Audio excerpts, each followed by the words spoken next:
Još jedan konkurs za zapošljavanje u javnim ustanovama u Prijedoru izazvao je nezadovoljstvo boračkih kategorija.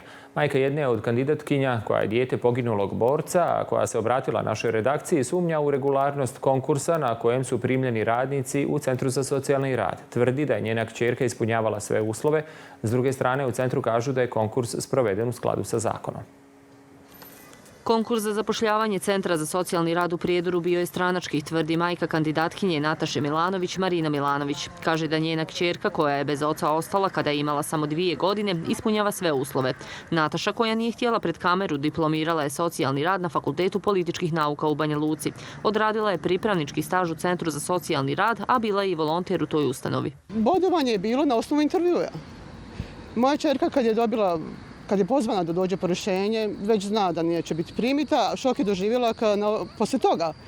Jer je najmanje bodova staviti o njoj. Čak mislim da je neki oko 50 bodova manje. Oni su se ponijeli prema njoj, isto kao kad je ona ušla kod nje da nije znala reći dobar dan, odnosno da nije znala reći doviđenja. Konkurs je sproveden u skladu sa procedurom, ističu u pisanom odgovoru Centra za socijalni rad. Zaposlena su 3 radnika, od kojih je jedno dijete poginulog borca. U centru navode da su pitanja na intervju odabrana u skladu sa zakonom, a da je tokom intervjua vođen zapisnik koji svaki kandidat može dobiti na uvid. Svaki od kandidata je upoznat sa rezultatima intervjua uz priloženu bodovnu listu, kao i pouku o pravu na prigovor Upravnom odboru javne ustanove Centar za socijalni rad Prijedor. Zbog lošeg rangiranja kćerke palog borca nezadovoljstvo ne kriju u organizaciji porodica zarobljenih i poginulih boraca i nestalih civila Prijedora. Ja sam uključena u ovo sve što se dešavalo.